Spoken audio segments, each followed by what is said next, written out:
Donc, bonjour à tous et bienvenue pour ce webinaire, le dernier de l'année scolaire. Donc, il va porter sur les enjeux énergétiques 2025 et sur les différentes opportunités à saisir pour mener à bien votre transition énergétique. Donc voilà, je suis Sophie Pouvreau, juriste à la FNOGEC en charge des questions liées à l'immobilier scolaire.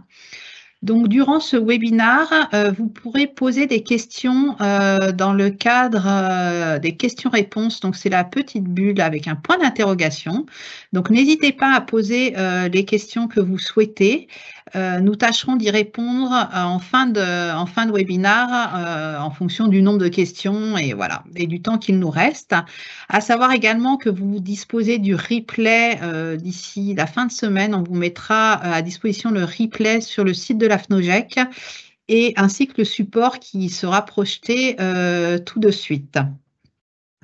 Donc, comme on a pu vous en informer dans différentes interventions précédentes, que ce soit lors de la journée immobilier qui a eu lieu en novembre 2023 ou encore à travers différents webinaires sur la sobriété énergétique, depuis quelques années, l'État vise la neutralité carbone en 2050 et donc il a publié de nombreux textes qui visent à engager tous les acteurs dans une démarche de réduction des consommations d'énergie. Donc, les bâtiments tertiaires auxquels appartiennent les bâtiments scolaires représentent 17% de la consommation énergétique en France. Et donc, plus de la moitié de ces bâtiments tertiaires correspondent en fait à des bureaux, des commerces et les fameux bâtiments d'enseignement. Donc, à l'heure de la transition et de la transformation écologique et l'adaptation au changement climatique, il est vraiment important et impératif que les bâtiments scolaires participent à cet effort commun. Donc, les travaux et les actions conduites dans les établissements scolaires vont permettre d'avoir un impact important en fait sur la transition énergétique globale. Et ça permet aussi, dans le cadre des actions pédagogiques, d'embarquer toute la communauté éducative. Donc, c'est vraiment très important qu'on soit associé à cette démarche. Donc voilà, donc pour réduire les consommations d'énergie, le gouvernement a mis en place plusieurs dispositions législatives et réglementaires dont on a déjà eu l'occasion de parler, que ce soit le décret Bax, dont vous avez entendu, que ce soit le décret tertiaire. Et donc, pour vous permettre de passer de la théorie à la pratique et donc de mettre en place une stratégie de performance énergétique efficace pour votre établissement, on a décidé de s'associer avec notre partenaire, la Banque Postale, et son propre partenaire Sobre Énergie pour vous présenter ce webinaire. Donc, je vais leur passer directement la parole pour présenter leur structure.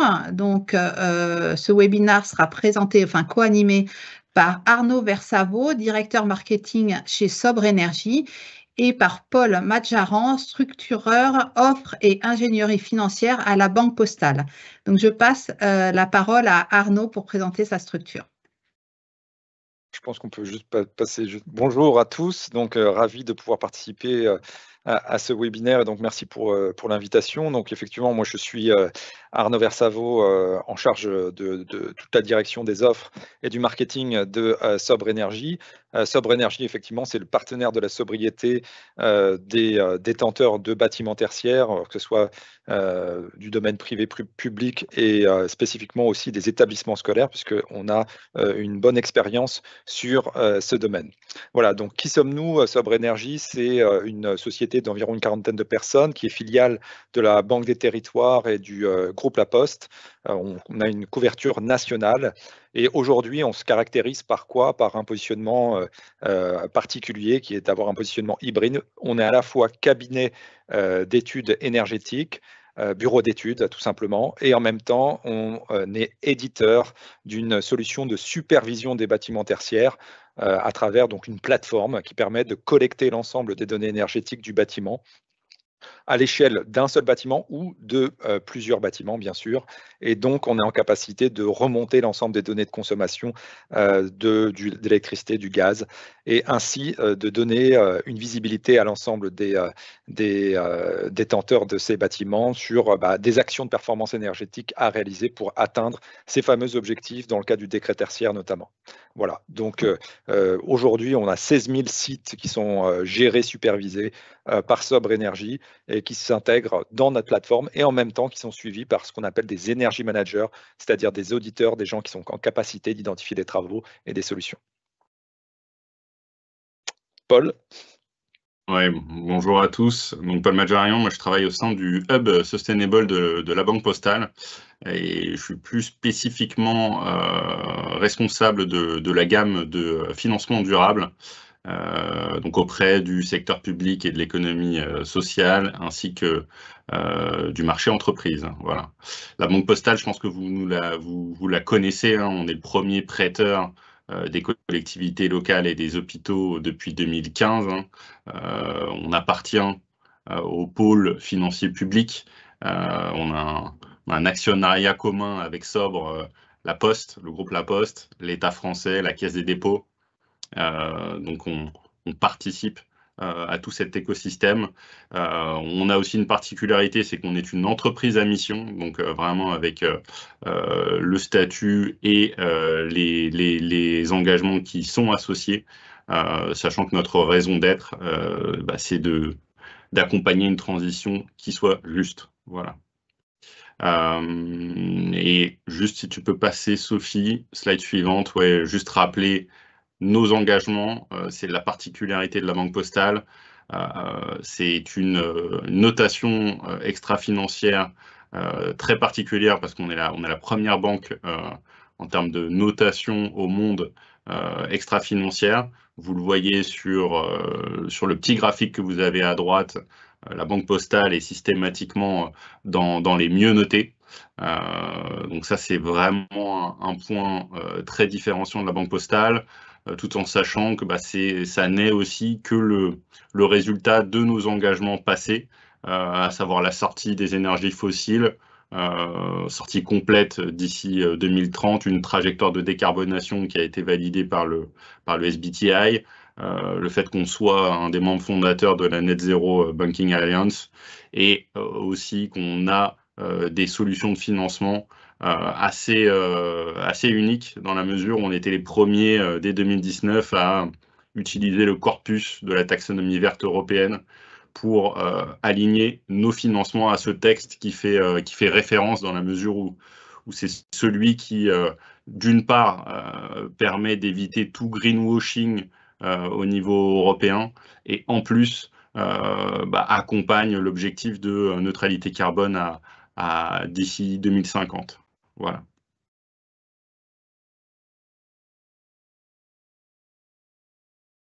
Sophie, je te laisse reprendre la main. Oui, pardon, excusez-moi, je n'avais pas vu que j'avais déconnecté tout ça.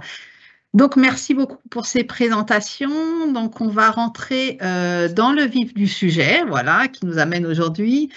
Donc, quelles sont les prochaines échéances, notamment celles visées par le dispositif éco-énergie tertiaire ou encore le décret BACS? Nous allons voir avec Arnaud que ces réglementations constituent vraiment, sont vraiment favorables en fait à notre transition énergétique.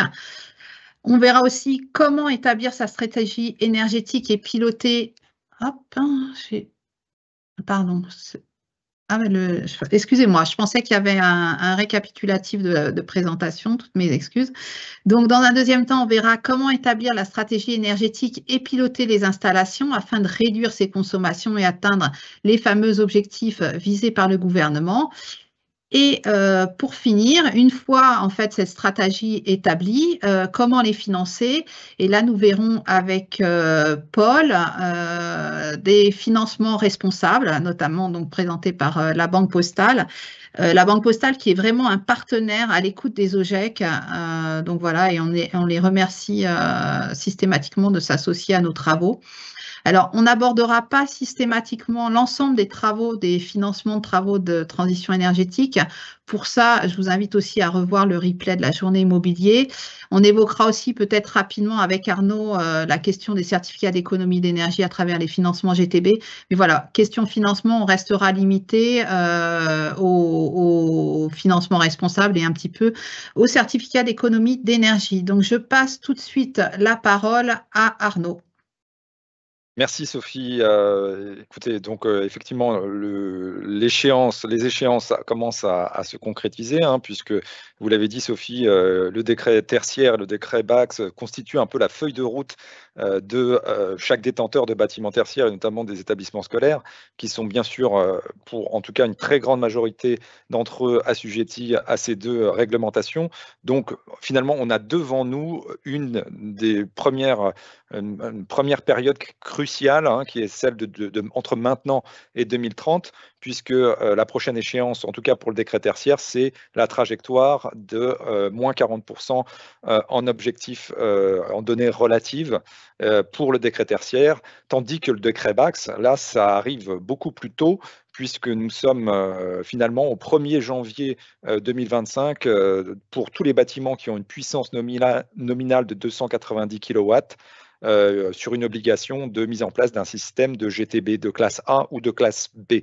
Alors, vous allez me dire qu'est-ce que c'est la GTB? La GTB, c'est une gestion technique du bâtiment, c'est-à-dire un système qui permet d'automatiser les usages de consommation d'énergie de votre bâtiment.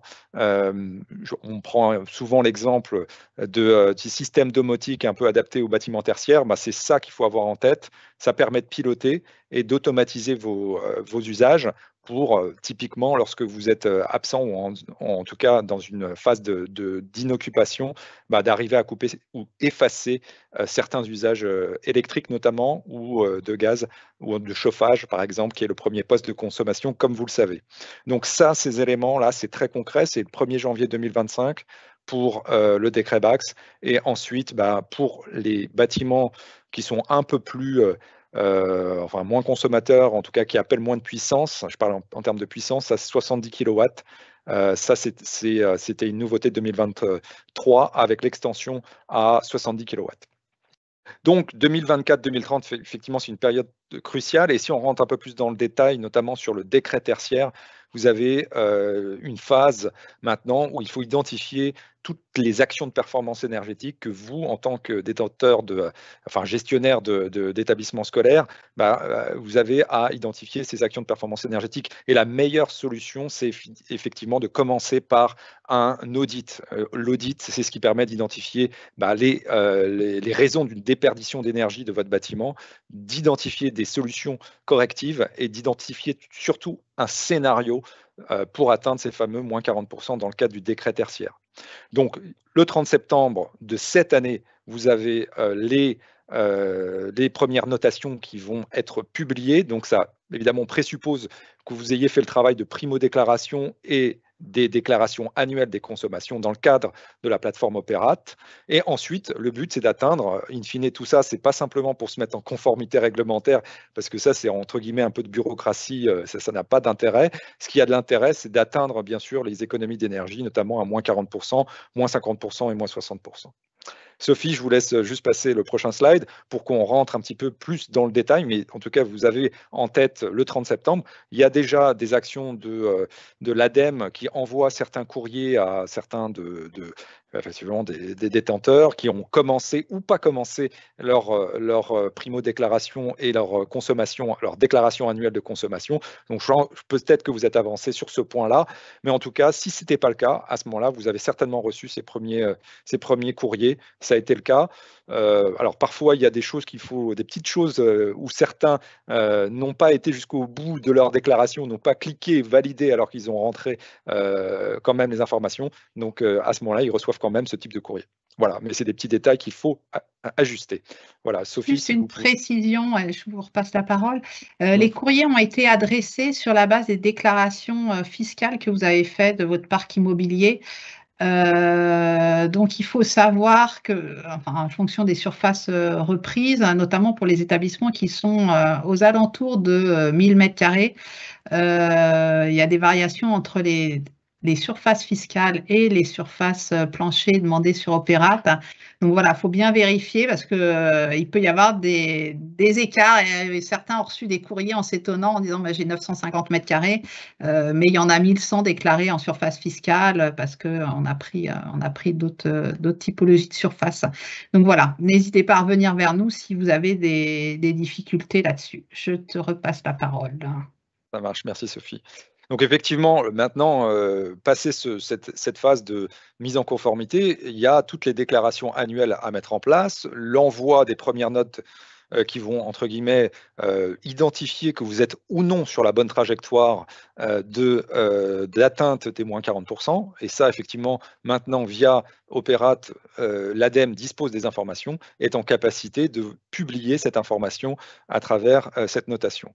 Il est possible, quand même, il y a une flexibilité, de déroger à ces objectifs, notamment grâce à des dossiers techniques de modulation qui se mettent en place, qui généralement viennent prendre tous les arguments ou tous les éléments factuels qui peuvent être présents dans l'audit énergétique dont j'ai parlé, qui est certainement qui est la seule manière d'aborder le sujet pour pouvoir identifier les actions de performance énergétique. Et dans cet audit énergétique, il y a des actions de performance énergétique avec des taux de retour sur investissement qui sont identifiés. Et si ces taux de retour sur investissement sont effectivement supérieurs à 10 ans ou supérieurs à 20 ans ou vraiment très, très, très élevés, à ce moment-là, ça peut vous permettre de vous donner des arguments pour constituer ce dossier technique de modulation qui vous permettra de déroger en partie à votre objectif. Sophie, si on peut. Ouais. Donc là, les premières notations, c'est très concret, ce sera au 30 septembre. Vous savez, vous avez cette petite feuille qui va permettre de donner une visibilité sur votre trajectoire. Bon, dans le cadre de la bonne valorisation aussi du bien et de l'ensemble des bâtiments. Donc, vous comprenez bien que ça peut être, si je prenais une comparaison par rapport au DPE, diagnostic de performance énergétique, qui n'est pas du tout la même chose qu'un audit énergétique, hein, qui est quelque chose qui est une photographie à l'instant T, qui n'est pas une analyse complète avec des scénarios d'atteinte de mes objectifs avec des actions de performance énergétique. Là, vous avez finalement une formalisation de l'état de santé de votre bâtiment tertiaire au regard de la trajectoire des moins 40% de 2030. Voilà. Sophie ? Donc, une mauvaise notation, qu'est-ce que ça révèle potentiellement? Ça révèle que potentiellement, vous avez des charges opérationnelles qui sont plus élevées que la moyenne, en tout cas qui peuvent dégrader la valeur de votre bien au mètre carré. Ça veut dire que potentiellement, au regard du confort des occupants, il y a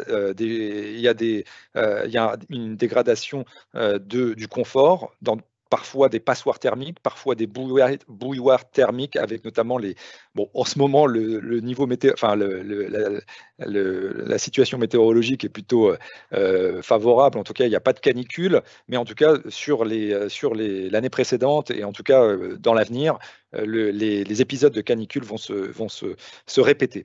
Donc, les travaux à prévoir, bien sûr, pour rattraper les trajectoires fixées. Voilà, donc le dossier technique de modulation, je l'ai un petit peu exprimé juste avant. Si vous souhaitez, si vous voyez, en tout cas grâce à l'audit notamment, que vous avez des actions de performance énergétique qui sont dans tous les scénarios, qui sont établis, que vous avez des taux de retour sur investissement qui sont systématiquement supérieurs à 10 ans, ou alors parce que vous avez des contraintes architecturales ou patrimoniales qui sont identifiées, le dossier technique de modulation va servir à déroger à l'objectif et vous permettre à ce moment-là tout simplement de vous mettre en conformité. Mais en tout cas, vous avez fait en acte de bonne foi, pour le coup, toutes les actions nécessaires, notamment ce dossier technique de modulation, à partir de 2027, va être un levier potentiel pour vous. Une période cruciale, vous savez, le bâtiment tertiaire, il est assujetti à pas mal de réglementations. Il y a véritablement, depuis ces 3-4 dernières années, beaucoup de choses qui ont été créées d'un point de vue réglementaire. Le décret BACS, je l'ai évoqué. La loi APER sur de l'année 2023 qui a été mise en place. Vous êtes potentiellement concerné, surtout si vous avez des parkings adjacents à vos bâtiments scolaires. Et pour le coup, il y a potentiellement, je dis bien potentiellement, l'obligation pour vous, si ce parking est à plus de 1500 m², de devoir le couvrir d'ombrières photovoltaïques. au regard, bien sûr, d'un dimensionnement d'ombrière qui viendrait potentiellement alimenter la consommation électrique de votre bâtiment scolaire. Donc ça, c'est quelque chose qu'il faut avoir en tête. L'échéance, c'est le 1er janvier 2028, parce que je pense que vous n'êtes pas sur des parkings de plus de 10 000 m², mais plutôt entre 1500 et 10 000 m². Et ça, c'est l'échéance qui est prévue. La loi climat et résilience, bien sûr, sur l'aspect végétalisation et la mise en place de toitures, y compris sur des phases de rénovation et de réhabilitation. Et enfin, la loi L'Homme, qui prévoit, notamment sur les parkings, au moins une borne toutes les 20 places. Donc ça fait partie d'une explosion, en tout cas d'une augmentation potentielle de la consommation d'électricité du bâtiment tertiaire. Et comme vous le voyez, en fait, le bâtiment tertiaire et le bâtiment scolaire sont soumis à des changements multifactoriels parce qu'il y a une électrification des véhicules électriques potentiellement. Il y a une électrification des usages au sein du bâtiment avec la mise en place de pompes à chaleur de plus en plus. Et puis, via, bien sûr, le décret Bax et le décret tertiaire avec des objectifs très précis. Sophie, si tu peux passer. Voilà. Donc, comment, vous voyez, comment naviguer dans cet environnement maintenant réglementaire? La meilleure façon d'adresser ça, c'est, comme je l'ai dit précédemment, mais je vous le redis, c'est vraiment de repérer parmi vos bâtiments ceux qui sont prioritaires et qui sont potentiellement en dérive énergétique. Vous le savez peut-être, vous avez chacun des fournisseurs d'énergie, vous savez potentiellement que vous avez un historique d'informations liées à ces factures, mais c'est plus délicat d'avoir une vue macroscopique pour identifier sur certains bâtiments ceux qui sont prioritaires. Entre ceux qui pèsent beaucoup dans votre portefeuille, en tout cas qui sur vos charges d'exploitation, et ceux qui ont une consommation énergivore, c'est-à-dire une consommation rapportée une consommation en kilowattheure au mètre carré par an qui est très intense. Et donc, une fois que vous avez à la fois le poids global et l'intensité énergétique au mètre carré par an, vous pouvez faire un choix et prioriser en se disant, là, je vais peut-être faire un audit énergétique sur ce bâtiment parce qu'il a une intensité énergétique de consommation très élevée par rapport aux autres. Et à ce moment-là, ça a un intérêt pour moi pour atteindre plus efficacement mes objectifs du décret tertiaire, par exemple, et aussi pour faire des économies d'énergie. Sophie, oui. Donc effectivement, ce qui est très important, c'est de pouvoir objectiver les consommations. Et pour objectiver les consommations, il y a des choses très simples qu'on peut déjà récupérer. C'est toutes les données de vos compteurs, les compteurs ou nommés points de livraison de consommation électrique, de consommation de gaz, parce que vous avez certainement du ELEC et du gaz, de récupérer ces données de la part de Enedis et de la part de GRT et de GRDF, de telle sorte que qu'on puisse vous objectiver ces informations. Et effectivement, vous avez une petite matrice là sur ce slide-là qui vous montre la consommation globale de certains de vos bâtiments, notamment, et en même temps la consommation rapportée au mètre carré par an. Et tous ceux qui sont en haut à droite, c'est tout simplement ceux qui sont prioritaires et ceux sur lesquels il faut particulièrement mettre peut-être un audit énergétique qui ira investiguer plus dans le détail sur les déperditions, les causes de consommation d'énergie. Sophie, ouais. Donc voilà, on rentre dans le vif du sujet. Auditer, qu'est-ce que ça veut dire? Auditer, ça veut dire identifier précisément les travaux de rénovation à réaliser en vue de l'amélioration de votre performance énergétique. C'est vraiment d'identifier en tenant compte de la structure du bâtiment, faire l'inventaire de tous les équipements et décrire vraiment les zones et les usages qui sont à prendre en compte pour pouvoir identifier les actions de performance énergétique, la solution de GTB, la mise en place de LED ou l'optimisation de votre centrale d'air, et ainsi à arriver à un scénario qui soit atteignable pour vous en 2030. Le plus de sobre énergie, c'est qu'on arrive en fait via des simulations thermiques dynamiques à prendre en compte à la fois l'été et l'hiver, bien sûr, dans la mesure où on prend en compte le potentiel, à la fois la saison de chauffe et la saison d'été, et qu'on va modéliser en 3D votre bâtiment pour arriver à identifier les meilleures solutions qui soient adaptées à votre bâtiment dans tous ces aspects, tous ces facteurs à la fois d'été et d'hiver. Oui, Sophie. Voilà, donc piloter les. Alors, je vais faire un petit focus juste sur la GTB, parce que vous en avez forcément entendu parler, notamment dans le cadre d'incentives ou en tout cas de stimulation de programmes de certification d'économie d'énergie. Les certificats d'économie d'énergie, c'est le principe du pollueur-payeur, c'est-à-dire que tous les fournisseurs d'énergie, Total, EDF, peu importe, sont obligés, c'est-à-dire qu'ils financent des travaux de rénovation énergétique de bénéficiaires, comme par exemple des bâtiments scolaires, à travers ce mécanisme de certificat d'économie d'énergie. Donc, ce n'est pas une subvention, c'est tout simplement un financement par les, entre guillemets, pollueurs. Donc, le but, c'est à travers un audit GTB, dans un premier temps, de pouvoir qualifier et de bien identifier quels sont les équipements qui seraient éventuellement pilotables par une gestion technique de bâtiment, de déployer cette solution. Il faut savoir qu'il y a des solutions aujourd'hui maintenant de GTB légères, c'est-à-dire de GTB qui sont sans fil et qui permettent d'éviter, en tout cas de surinvestir à travers des gestions techniques de bâtiments qui sont effectivement filaires. Le pilotage des consommations est alors possible et on peut optimiser ces consommations sur la base de l'occupation, sur la base de différentes température, par exemple, de consigne qui serait pilotée en fonction de cette occupation des occupants, des élèves et des personnels.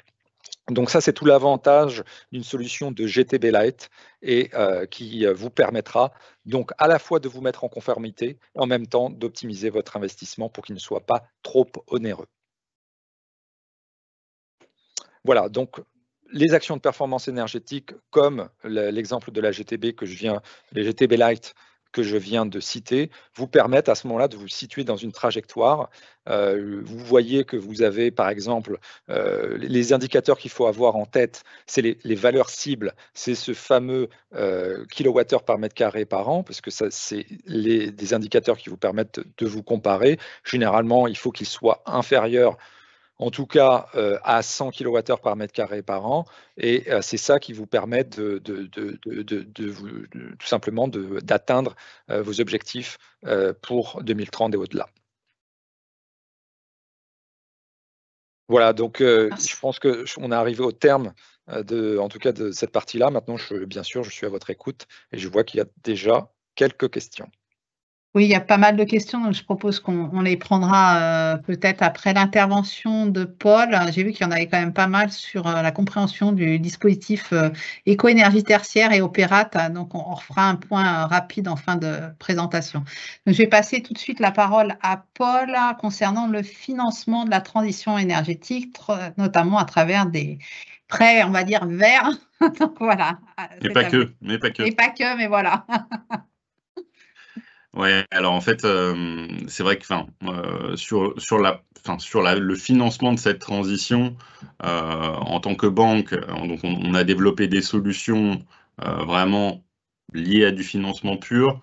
On en a d'autres aussi, comme des placements qui peuvent être verts ou sociaux, des fonds. On peut vous aider aussi à aller chercher des certificats d'économie d'énergie au sein du groupe avec des partenaires comme Sobre, à réaliser des bilans carbone aussi par le biais d'une start-up que l'on a en interne qui s'appelle Carbo. Enfin, on a beaucoup de solutions, mais là, je vais m'atteler plus à la partie financement pur. Voilà. Sophie, si tu peux passer. Donc, un des plus gros outils de financement que l'on a aujourd'hui et que j'ai évoqué précédemment, c'est le prêt vert. Alors, notre gamme de financement durable, elle s'articule comment aujourd'hui? Nous avons un prêt vert, un prêt social, j'y viendrai juste après, une offre de crédit bail mobilier également verte et un crédit à impact où là, en fait, on ne va pas chercher à financer un projet en particulier, on va financer la structure au titre de sa trajectoire RSE. Donc, c'est un aspect un peu différent, mais j'y viendrai un peu plus tard. Et juste pour vous donner un ordre d'idée, on a financé à 2024 plus de 10 milliards d'euros de projets, que ce soit en prêt vert ou en social. Et on en est très fiers. Voilà. Et donc, pour ce qui est de notre prêt vert aujourd'hui, il permet d'accompagner à la fois le secteur public et les entreprises, en fait, sur plusieurs catégories de projets qui sont elles-mêmes issues de la taxonomie verte européenne. La taxonomie verte est beaucoup plus large. Nous, bien évidemment, on s'est attelé aux projets qui concernent nos clients, nos partenaires, en particulier sur tout ce qui est énergie renouvelable. Sur du financement de projet, là, ça concerne assez peu les OGEC. Sur le bâtimentaire, là pour le coup, vous êtes complètement concerné. Les propos d'Arnaud le confirment avec le décret tertiaire. On peut financer aussi des projets en lien avec le traitement de l'eau, l'assainissement, les déchets. La mobilité bas carbone, bien évidemment, les transports, c'est un secteur qui est majeur pour décarboner l'activité. Et enfin, tout ce qui peut toucher à de la décarbonation au niveau de l'industrie manufacturière. Voilà. Et donc, l'idée, par le biais de ces prêts verts, c'est de réutiliser les critères de la taxonomie verte européenne qui aujourd'hui est un corpus qui est partagé au niveau européen, qui fait foi, qui existe depuis 2020, qui a été revu par le biais d'actes délégués. Si on prend un peu la pyramide des normes, très rapidement, le règlement, ça va être l'équivalent de la loi dans la pyramide des normes françaises, l'acte délégué, le décret d'application. Donc on a des actes délégués qui sont venus compléter le règlement taxonomie de 2020, sur lesquels en fait nous on a adapté notre offre, donc on l'a mise à jour, on a repris tous ces éléments, tout en sachant que nous on se concentre vraiment sur le premier objectif de la taxonomie qui est l'atténuation au changement climatique. Donc comment faire en sorte de baisser les consommations d'énergie et de baisser les rejets de gaz à effet de serre. Voilà. Et donc, bien évidemment, dans le cadre de ces prêts verts, on peut vous accompagner dans le financement de construction de bâtiments neufs ou avec des performances très bonnes, très efficientes, l'acquisition de bâtiments également très efficients ou des rénovations globales, voire même simplement par composants. Donc, si c'est de la rénovation globale, on va vous demander que cette rénovation permette de baisser les consommations d'énergie d'au moins 30%, ou sinon, on va vous demander, si c'est simplement de la rénovation de toutes les fenêtres, par exemple, d'une école, on va vous demander qu'elle soit également sur un certain niveau de performance. Et on peut vous accompagner, bien évidemment, sur des solutions de transport propre, de mobilité douce, sur la mise en place de bornes de recharge, comme l'évoquait Arnaud, voire aussi l'installation de panneaux solaires photovoltaïques ou d'autres petits projets d'ENR sur lesquels vous seriez intéressé. Donc on a une palette qui est très large aujourd'hui et qui répond à toutes les problématiques en lien avec la décarbonation sur le secteur public. Voilà. Et en complément, donc on a également une offre de prêt social depuis 2021, et j'ai envie de dire concernant les OGEC, à la fois d'avoir une offre de prêt vert et une offre de prêt social nous permet en théorie de répondre à quasiment 100% de vos besoins de financement, du financement de vos projets, dans la mesure où en théorie tout ce qui ne serait pas éligible à du prêt vert devrait être éligible à du prêt social. Pourquoi? Parce que dans le prêt social, vous le voyez en haut à droite, on va financer tous les projets en lien avec l'accès à l'éducation. Et donc, on va pouvoir financer des écoles maternelles, des écoles primaires, des écoles secondaires, ce qui est votre activité, dans la mesure où on va financer des acteurs publics ou privés à but non lucratif. Et donc, la même chose, vous êtes parfaitement dans ce champ-là. Et après, on va pouvoir financer à la fois de la construction, de la rénovation, qui ne respecterait pas les seuils fixés au titre de notre offre de prêt vert, Mais là, en fait, c'est la nature de votre activité qui va faire qu'on va vous accompagner au titre du prêt social.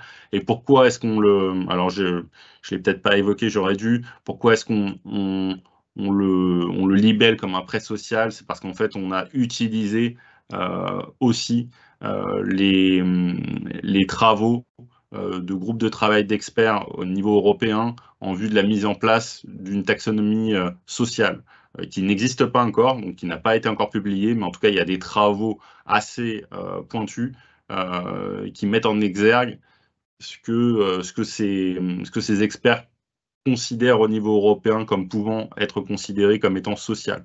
Et donc, bien évidemment, vous faites partie, au même titre que des bailleurs sociaux, que des collectivités, des contreparties qui, par nature, ont un impact social très fort. Voilà.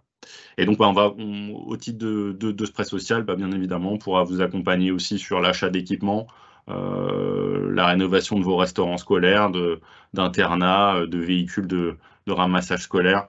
Tous ces exemples types de projets peuvent être financés. Voilà. Et on a également une offre de crédit bail mobilier vert, où là, en fait, ça concerne plus particulièrement les transports et les panneaux solaires photovoltaïques et aussi de l'informatique. Mais c'est vraiment sur la partie transport et panneaux solaires que l'offre est vraiment la plus pertinente à mon sens. Et donc là, pareil, c'est juste la structure de financement qui change dans la mesure où vous allez être en crédit bail et pas en financement crédit moyen long terme. Mais dans l'idée, après, vous pouvez devenir propriétaire de l'actif au bout d'un certain temps. Voilà. Et enfin, et là, Sophie, si tu peux passer, le crédit impact que j'évoquais, où donc là, on n'est plus du tout sur un financement d'un actif, d'un projet.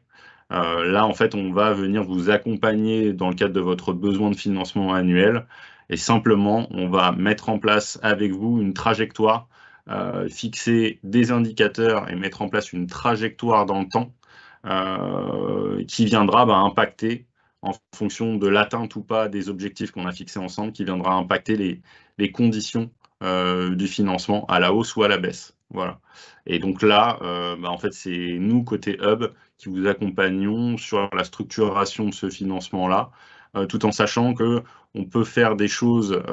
Nous, on a un produit qu'on considère, entre guillemets, demi-mesure, dans la mesure où on a repris un peu le format de ce qui est fait sur des grands comptes, sur des grandes entreprises. On l'a simplement un peu simplifié, mais en tout cas, sur toute la partie accompagnement, l'intérêt, c'est qu'on reste sur quelque chose de très personnalisé, où on va pouvoir utiliser des indicateurs qui sont les plus matériels pour vous. C'est-à-dire que même si vous, en tant qu'OGEC, vous n'avez pas encore mis en place, je dis n'importe quoi, de bilan de gaz à effet de serre, on peut utiliser des indicateurs plus simples, du type consommation d'eau, consommation d'énergie, consommation de gaz, et fixer une trajectoire là-dessus. Donc, on peut s'adapter à votre degré de maturité également sur la mise en place de ce type de financement. Voilà.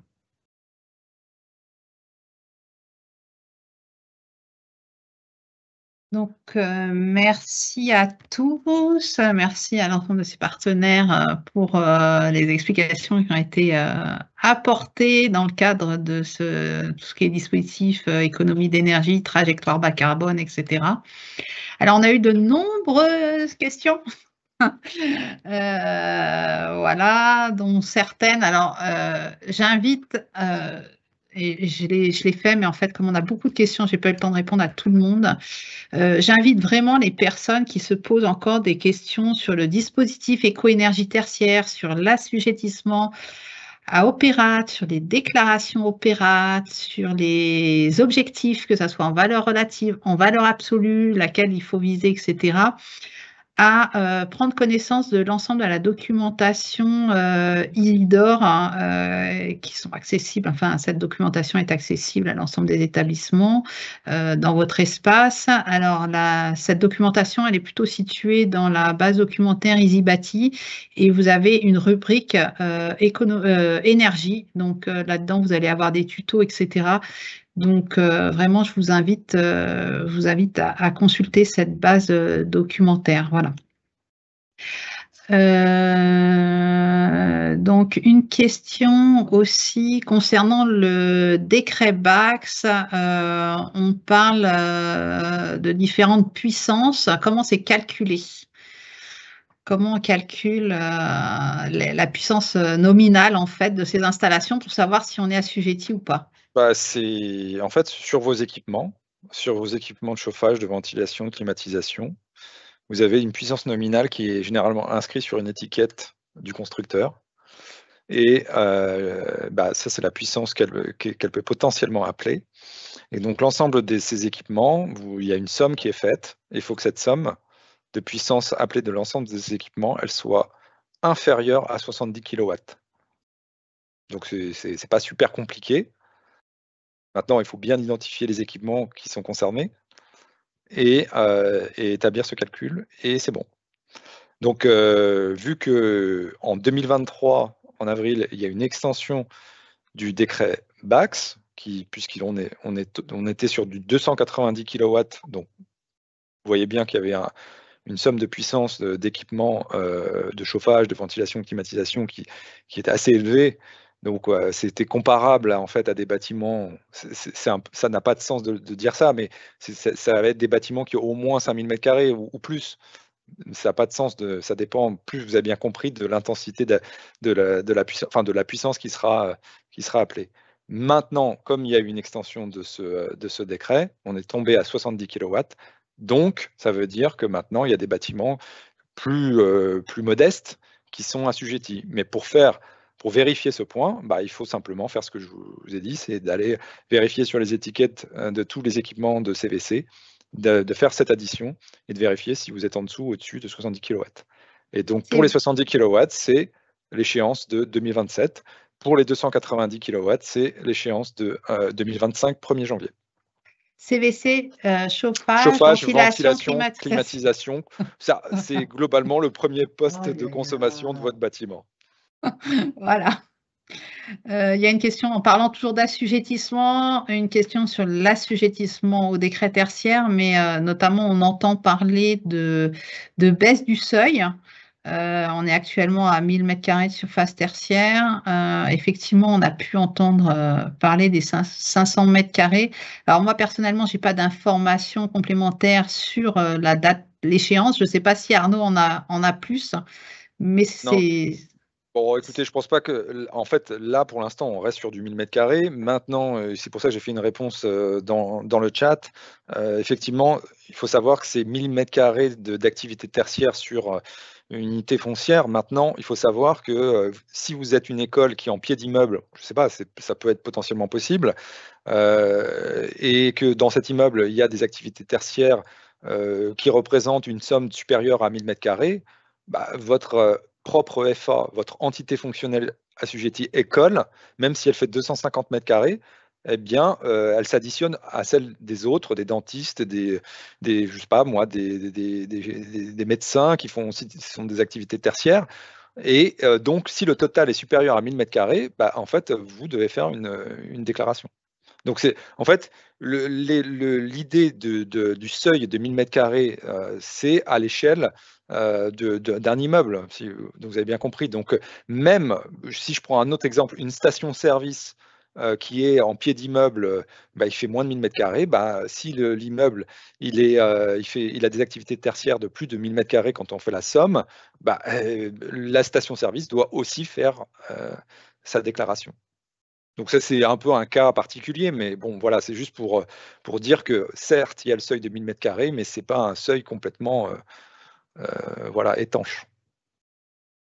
Oui, ça, on avait eu l'occasion de l'expliquer. Notamment, on a parfois des écoles effectivement de moins de 500 mètres carrés, de moins de 1000 mètres carrés en surface tertiaire, mais parce qu'il y a des bureaux ou d'autres activités tertiaires à côté qui, en globalité, sur une même parcelle, même par exemple sur nous, vous avez une école et puis par exemple peut-être des bureaux du DOGEC un peu plus loin. Si vous êtes sur la même parcelle, la même unité foncière, vous pouvez avoir facilement plus de 1000 mètres carrés et donc être assujetti au dispositif éco-énergie tertiaire, alors même que votre établissement scolaire fait moins de 1000 mètres carrés tertiaires. Voilà. Donc, Voilà. mais ça, je vous invite vraiment à aller voir le détail du calcul de l'assujettissement sur la base documentaire Isidore. Donc voilà, en fait, on a quand même beaucoup de questions autour plutôt du dispositif. Comme quoi, il y a voilà. encore beaucoup à faire. Notamment, je vois une question en cas de changement de propriétaire, par exemple en 2025. Alors, de toute façon, les déclarations opérates auraient dû être faites depuis 2 ans. Donc, logiquement, si vous avez un bâtiment scolaire qui répond à l'assujettissement du dispositif éco-énergie tertiaire, donc 1000 mètres carrés, vous auriez dû déjà vous déclarer sur la plateforme Opérate et votre propriétaire aurait dû aussi parallèlement déclarer son bâtiment. Après, à l'avenir, il y aura toujours possibilité de faire changer en fait le propriétaire, mais pour autant que ça soit propriétaire et occupant, les bâtiments ont dû être déclarés d'ailleurs des 2 côtés. Après, à charge pour vous de voir qui déclare les consommations d'énergie. Ça dépend vraiment aussi des conventions immobilières. Les 2 s'engagent en fait à l'atteinte de l'objectif. Après, à savoir comment vous suivez, etc., c'est souvent plus simple que ça soit logique parce que vous êtes au quotidien en fait dans l'établissement, c'est vous qui recevez les factures, c'est souvent vous qui êtes à l'initiative des travaux, donc c'est souvent vous qui allez déclarer les consommations annuelles sur la plateforme Opérate plus que le propriétaire qui voilà, qui n'a pas forcément ces données annuelles pour l'ensemble des bâtiments dont il est propriétaire. Voilà. Je regarde rapidement. Les ombrières sont-elles obligatoires? Si oui, quand et qui? Alors, Arnaud en a dit quelques mots, mais peut-être aller plus loin. Et puis... Je vais compléter juste rapidement. En fait, les ombrières, pour l'instant, en tout cas, ça concerne les ombrières de parking en priorité là en 2026, juillet 2026, pour les parkings de plus de 10 000 m². Donc, je ne pense pas que vous soyez trop concernés pour l'instant.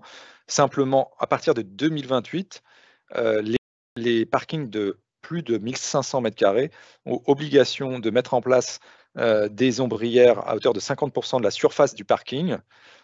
Et pourquoi ça? Parce que en fait, ce sont des zones déjà artificialisées, en fait, les parkings, et que en fait, les ombrières, de même que les toitures, souvent les toitures ne sont pas exploitables ou sont difficilement exploitables.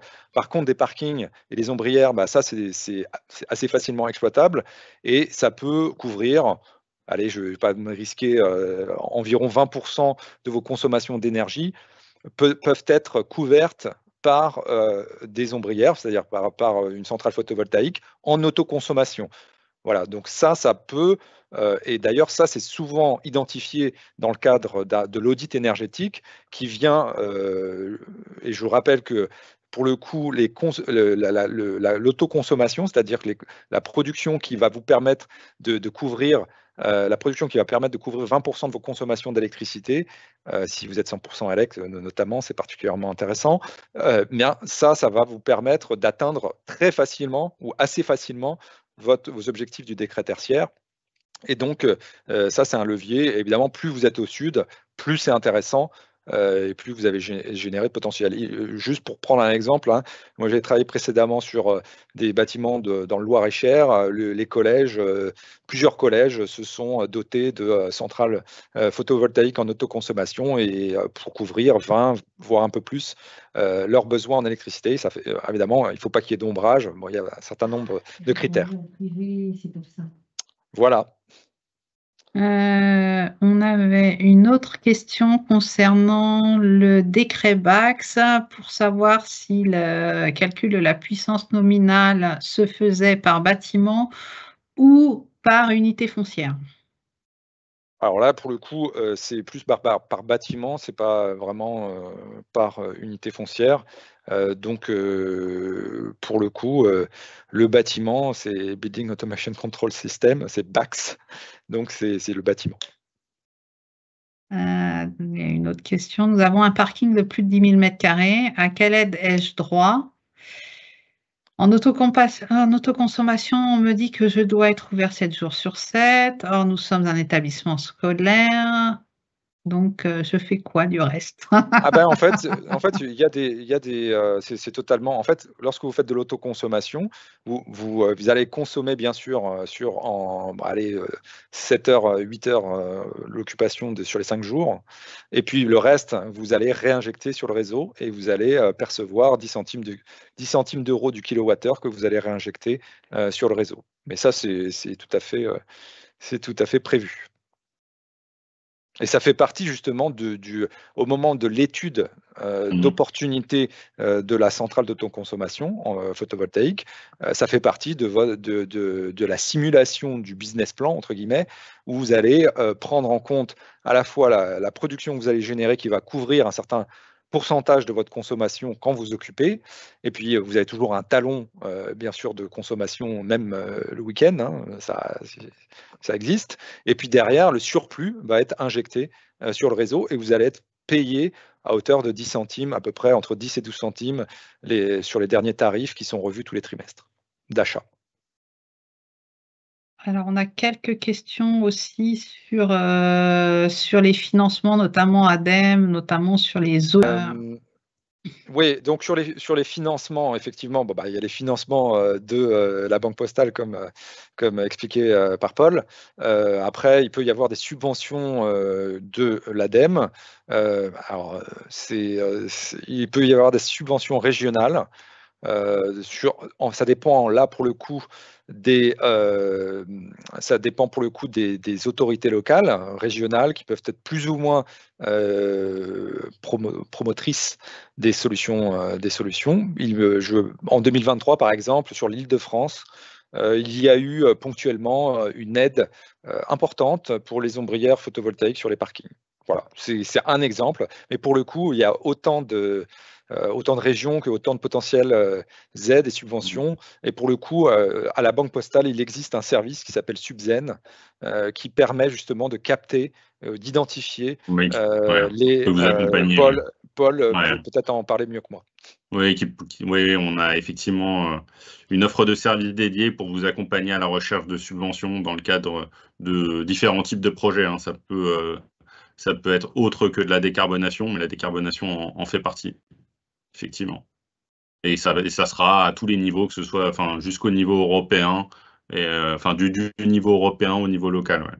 Ça fonctionne au forfait, il me semble, c'est-à-dire pour un montant de 1 500 €, vous pouvez aller chercher 10 000, 15 000. Ça dépend effectivement de l'action de performance énergétique qui aura été identifiée. Bon, les têtes thermostatiques sur les radiateurs qui sont très efficaces et qui ne coûtent pas très cher, là, elles ne seront pas éligibles. Mais si vous allez sur des systèmes plus que de l'autoconsommation, là, potentiellement, selon les régions, il peut y avoir des choses.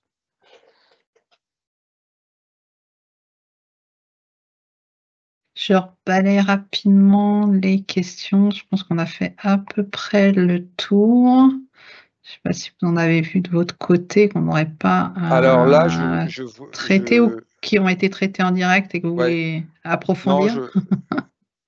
À qui, comment doit-on demander notre consommation annuelle de chaque énergie pour les enregistrer sur Opérate?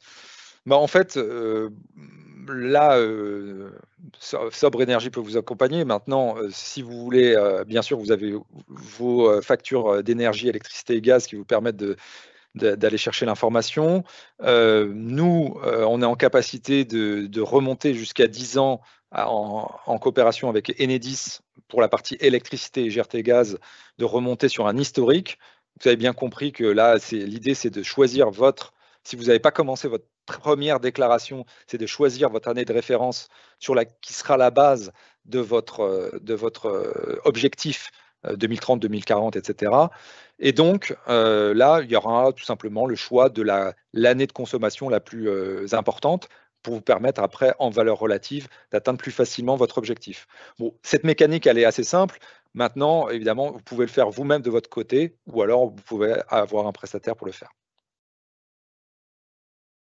Merci beaucoup. Je pense qu'on a fait le tour des questions. Vous en avez eu un certain nombre dont on a publié directement la réponse dans le cadre du chat. Donc voilà. Après, vraiment, je vous invite à prendre l'automatisme en fait d'aller consulter la base documentaire Isidore. On a fait un certain nombre de fiches. Il y en a une là, enfin deux même, qu'on a préparé aussi avec Arnaud sur diagnostic énergétique, audit énergétique, en quoi ça consiste. Il y en aura une sur le décret Bax. On a beaucoup de questions sur le financement, donc il devrait y en avoir une aussi qui, notamment pour expliquer un peu la complexité des financements qui sont effectivement variables parfois d'un territoire à l'autre. Donc voilà, donc vraiment n'hésitez pas à consulter cette base documentaire et l'ensemble des supports qu'on a pu vous mettre à disposition à l'AFNOGEC. Alors, il y a déjà eu des webinars, je pense à tous ceux qui avaient des questions sur Opérat. Il y en a eu les 2 précédentes années, donc n'hésitez pas aussi à aller revisionner ces webinars. Voilà. Donc, le webinar touche à sa fin. Je tenais à remercier nos partenaires, la Banque Postale, voilà, qui nous soutient régulièrement dans nos différentes interventions, et son propre partenaire, Sobre Énergie, donc vraiment spécialisé sur la transition énergétique.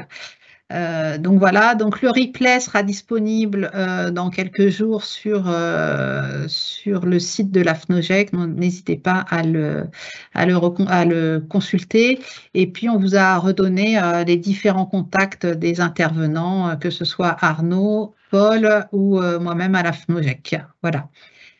Et je vais vous souhaiter à tous un très bel été, parce qu'on est en fin d'année scolaire. Donc voilà, bon courage pour la suite. Préparez bien la rentrée et en attendant, reposez-vous bien. Voilà. Et rendez-vous en septembre, donc avec les déclarations Opérat. Si certains les avaient oubliées, vous en avez d'autres à faire courant septembre. Voilà, je vous remercie tous pour le temps accordé à ce webinaire. Voilà, je vous souhaite un très bel été et à très bientôt. Au revoir. Au revoir. Merci à tous. Merci à tous.